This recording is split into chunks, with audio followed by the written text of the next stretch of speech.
Сырымның ойына әсем түссе, оның қылығына қытығы келгендей, әбден дегбірі кететіні бар. Жүрегі дүрсілдеп, денесі бір сып бір суиды. От қой ол, от. Ұялы телефоны шиқ ете қалды. Түскі сағат 1-де деген SMS тоқып, Сырымның мүлде мазасы кетті. Хатшысына, бүгін мен болмаймын, үйдегілер сұраса, тендердің жұмысымен кетті дерсің, деп айтты да, әсем екеуі үшін арнайы сатып алып қойған пәтерге бет алды. Жолда келе жатып, бір досының сөзі есіне түсіп, мырс етті. Балдыздікі балдан тәтті, таппайтынды жоқ бұл қазақтың. Бәрін айтып қойған ғой, тек біз біле бермейміз.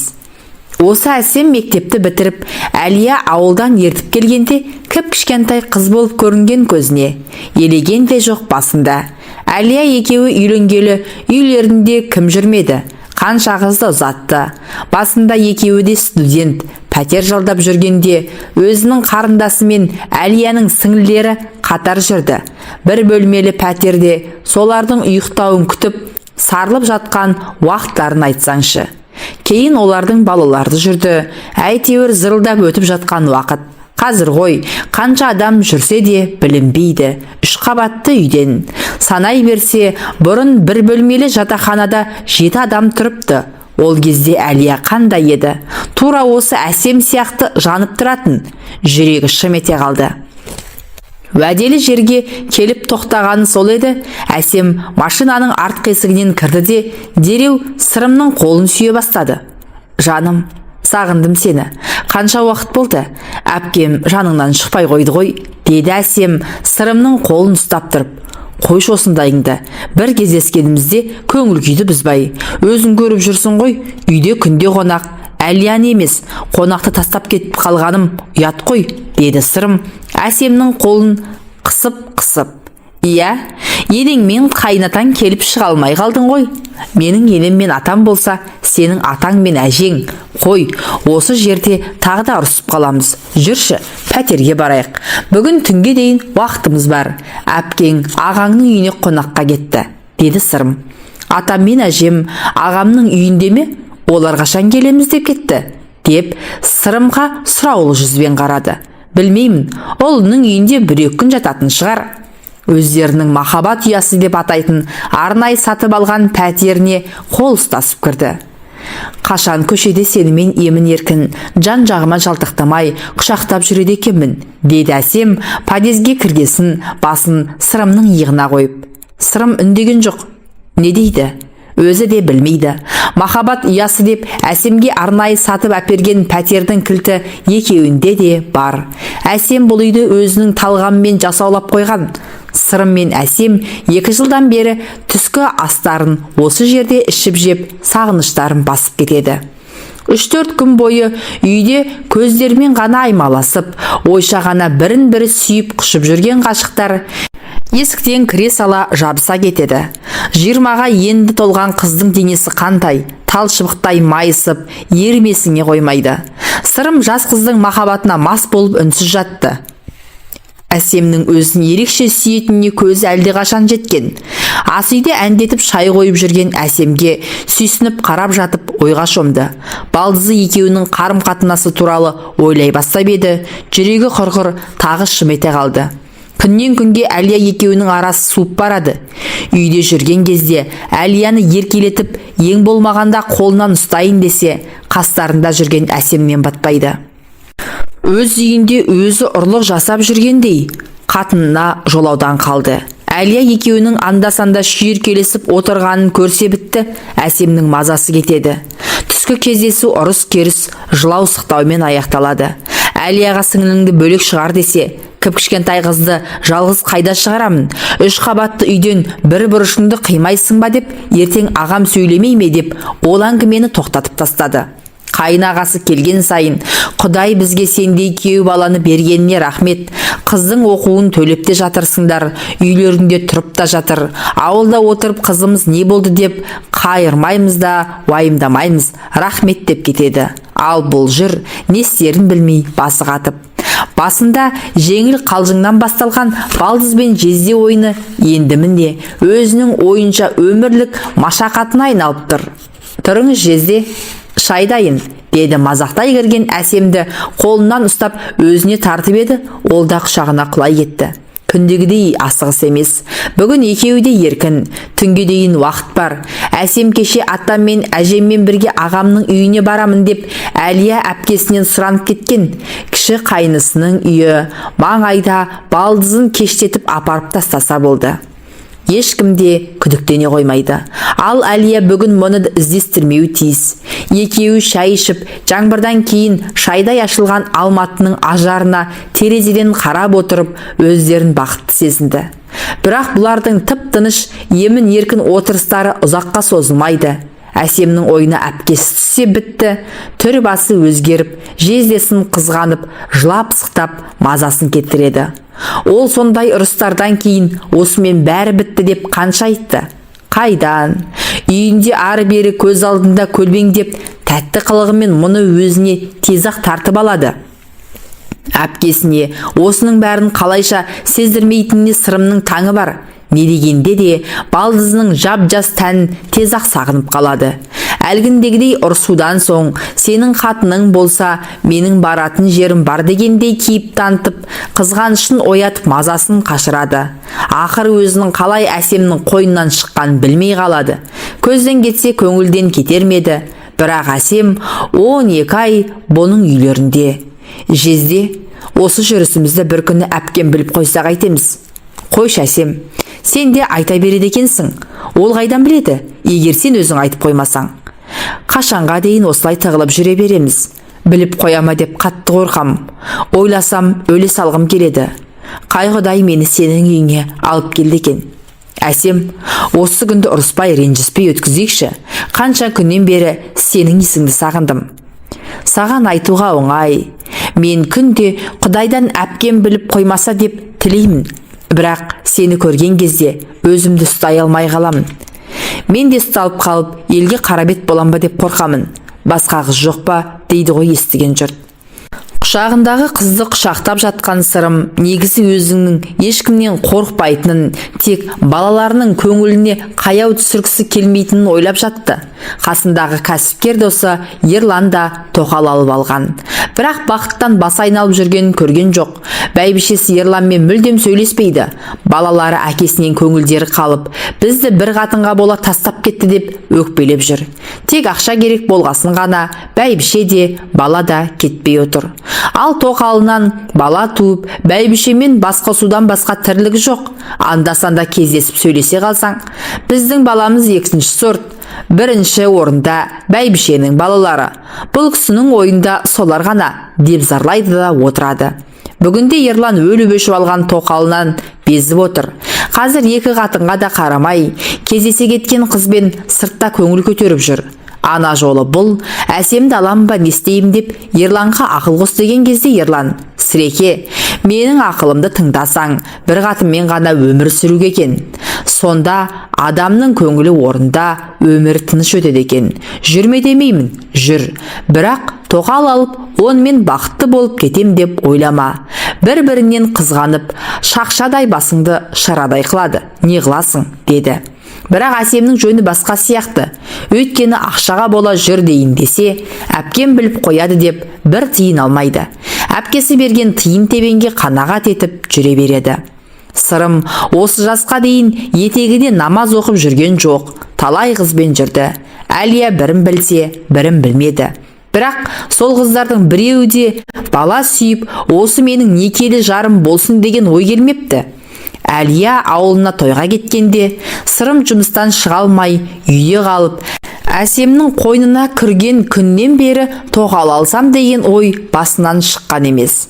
Сол күні әлі көз алдында. Ол кезде әсем 18 жасар, аузынан ана сүті кетпеген, кіп-кішкентай қыз болатын. Бұл Әлия жоқ болған соң үйге түнделетіп асықпай келді. Машинасынан шығып, қақпаны ашайын деп түскелі жатқанда, қақпаны әсем ашып, бұл машинасымен кірді. Жезде, аспазшы кетіп қалды, бірақ тамақ дайын тұр, ішесіз бе, деді. Көйлегі қып-қысқа, тал бойына жабысып тұрған әсемге ту сыртынан тұңғыш рет үздіге қарады. Әлия жоқ, ал ұлдарының өзінің сұранып кеткенінен біліп тұрса да. Үйдегім бар, деді. Ешкім жоқ, бәрі кетіп қалды. Келіп қалатын шығар, деді де ас үйге қарай жүрді.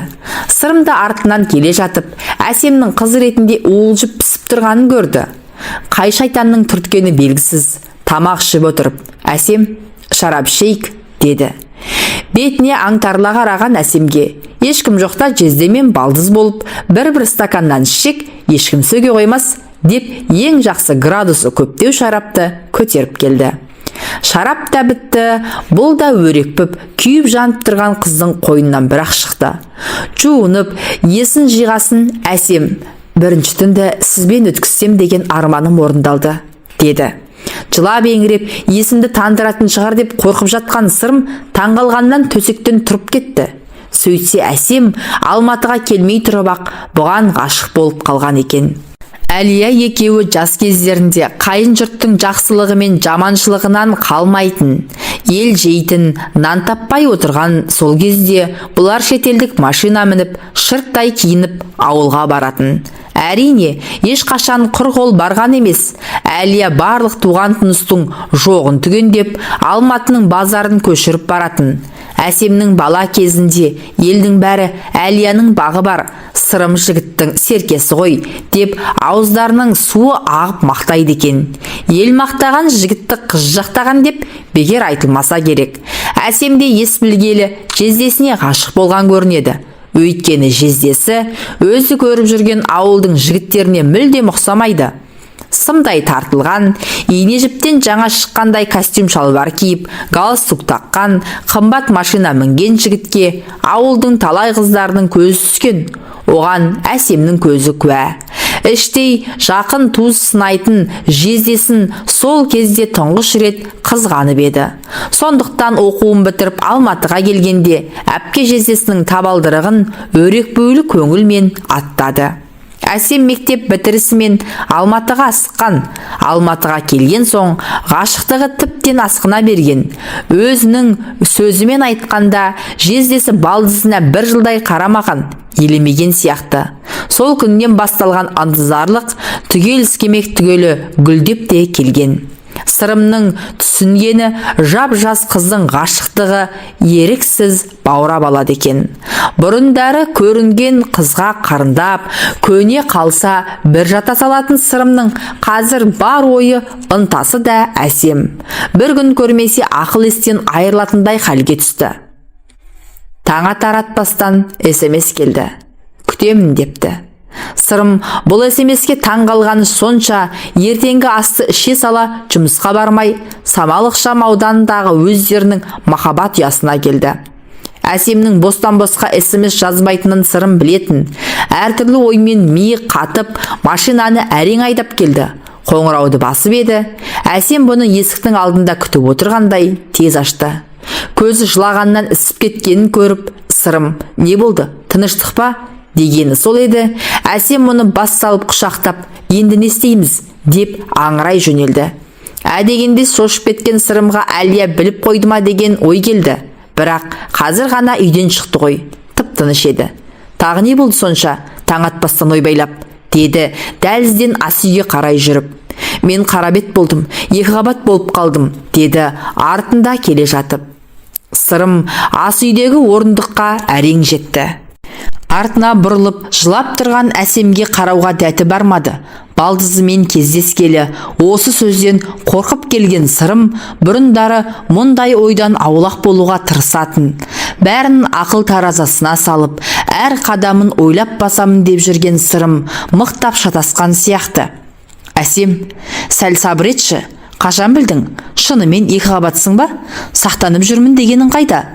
Сырымның сасып қалған түрін көргеннен соң ба, әлде өзі күйіп тұрма, Әсем теріс жауап бере бастады. Жоқ, өтірік қалжыңдап тұрмын. Жоқ, сен жақында бәрі дұрыс дедің ғой, сақтанып жүрім дегенің қайда? Әй, Құдай жазалайым десе, қарабет қылам десе, қиын емес екен ғой. Кеше сабақта отырып басым айналғансын, құрбыммен дәрігерге барғанмын. Ол кісі қарап гинекологқа жіберді. Содан УЗИге түстім. Міне қара, 5 айдан асып кетіпті. Менде етеккірім жақында ғана келіп кетті. Мүмкін емес десем, 2 қабат болғанда етеккір міндетті түрде тоқтайды деген заң жоқ. Кейбір келіншектерде жүктілік кезінде де етеккір келе береді. Сіздің ағзаңыз сондай әйелдердің қатарына жатады, деді. Деп Сырымға қарады да тағы да жылай бастады. Сырым не дерін білмей, аңырап отырды да қалды. 45-ке келгенше мұндай мүсәпір жағдайды басынан көшіріп көрген жоқ шығар. Бірақ уақыт өткен соң ғана. Жылай бермей, бір амалын қарастырайық. Бұл бала маған да, саған да керек жоқ. Мен қазір таныс дәрігерге хабарласамын. Алып тастайды. Деп дауысын қаттырақ шығарып жылай бастаған Әсем сөз айта алмай басын шайқай берді. Аңырамай тоқташы, біреу өлген жоқ қой, деді Сырым, өзін ұстай алмай. Сырымның даусы қатты шықты ма, әлде өзі де шаршады ма? Әсем жылауын кіл тоқтатты. Абортқа кеш, деді дәрігер. Сол ғой менің кешеден бері жылап жүргенім. Не істеймін енді? Әке шешем не дейді енді?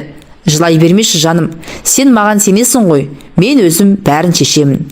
Құдай бұл баланы бізге беріп отырса, онда амал жоқ, туасың. Қалай сонда?